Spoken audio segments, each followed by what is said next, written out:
Carpet Guy here in beautiful Santa Clara, California, working at the Rivermark area, and I've got some ripples we're restretching.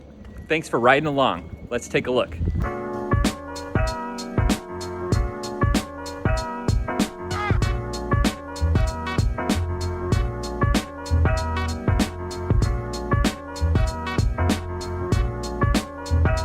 With this layout, we need to stretch the carpet two directions. We've got an angled seam. Who wants to cut that open? So if we lift the carpet up here, we can take that stretch all the way over to the bedroom here and pull out these ripples into the bedroom here, going that way.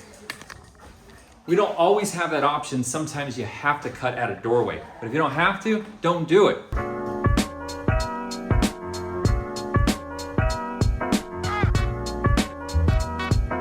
So how much carpet are we lifting up along any room? We're going to be stretching perpendicular to the ripples. So we want to lift the carpet along the walls on the tack strip, removing the tension up to where the last ripple in the room is. So let's go all the way right here. We're leaving the carpet anchored along the back wall. Then we'll get our power stretcher and pull everything this way.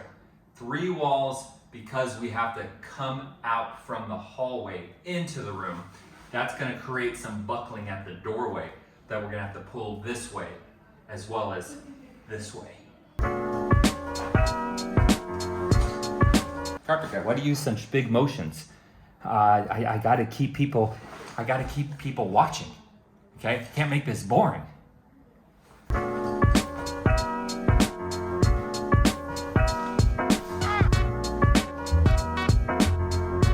Let's talk ripples. Why so many ripples? Why am I staying busy these last 12 years just restretching carpets and sectioning them when I used to install? That's because guys here in the States, with the way carpets are manufactured, are not power stretching the ripples. They're knee kicking. Eat. You're not gonna ever get a good stretch with the knee kicker versus the power stretcher, and the proof is in the pudding. We've got ripples galore everywhere I go. Santa Clara, ripples. Sunnyvale, ripples. Mountain View, ripples. Campbell, ripples. Las Gatas, ripples. Carpet Guy, how many cities are you gonna name? As many as I can until you stop following. Ripples can be stretched out. Ripples occur with a knee kicker over a power stretcher. You give it 2 years, those ripples are lying dormant, and they will come and show themselves. When they do, I'm after them. I'm coming for them. I'm gonna get them out. For you, my customer, I'm a ripple eliminator. Okay, pop quiz. Where should the first stretch be? Is it A, B, or C? What do you think? Well, you could go a couple ways, but I would say let's take it A, then we're gonna go C, and then we'll finish with B. We're stretching short to long. The shortest wall closest to us where the ripple is, that's where we pull the stretch. Then we take it to the long wall. I want to take care of this area first to make sure I have all that goofiness at the doorway taken care of. So then I'll finish all of this going this way, inspecting the work, making sure it's looking flat and tight. Then we can finish taking all of that into the other bedroom. Uh-oh, where's Carpet Guy? Whoosh, here he is. Can you see me? We're up tight. Look it, I'm right by this little spot here. And we can talk about leaving these little pulls when you're restretching carpet or retufting them back in place. But with this material, you've got a cut pile and you've got a loop. Let's zoom in on this bad boy. Wow. Why not just trim? And there you go. And if you look here, we're gonna zoom out we've got little spots all over the place. Just a little trim, snip, trim, snip.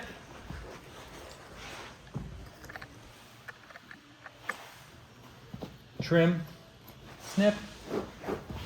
There you go. This is gonna make everything look really good. I'm not looking good from this angle, but the carpet's looking good. And now for a trick I learned back in '98. When you have a carpeted board in a small hallway that you're stretching the opposite way, we don't want to hit up and bend out this door hinge. So, take your pole, wrap it in carpet, and stick that right there. Then all the pressure's along the door jambs. Here we go.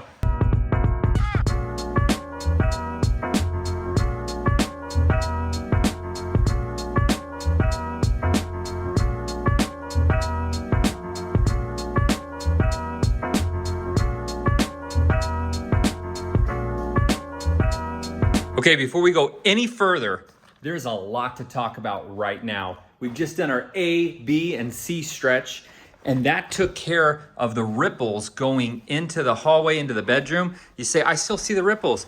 No, you're seeing some color and texture difference.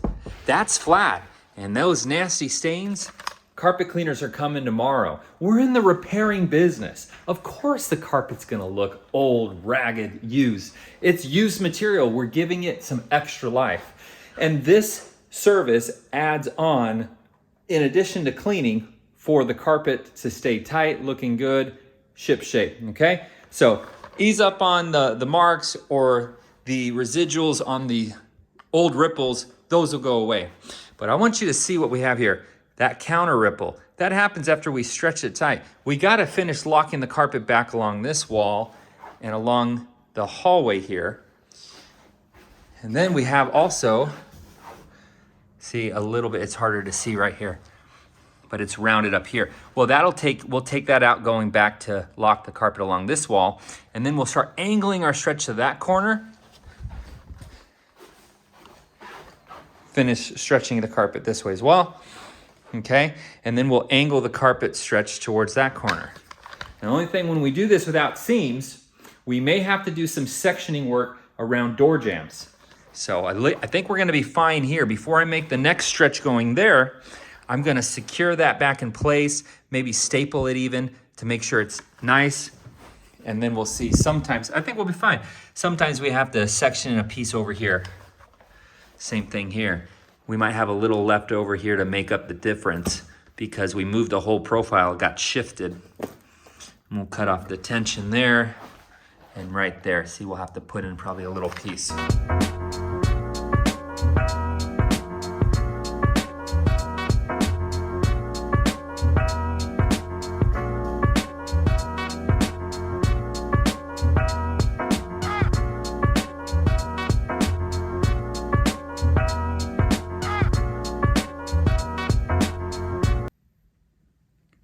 Guys, I'm really happy with the results so far.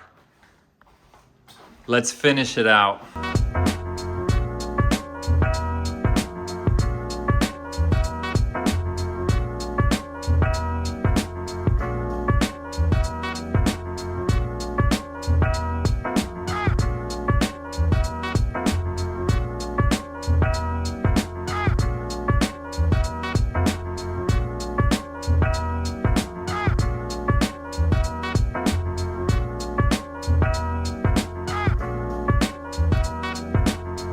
Ladies and gentlemen, that is a wrap.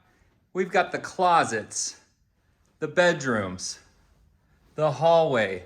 Never mind the dog pee stains. That'll get cleaned out tomorrow, hopefully. All of it done. Restretching carpet in Santa Clara. Thanks for riding along. We'll see you on the next one.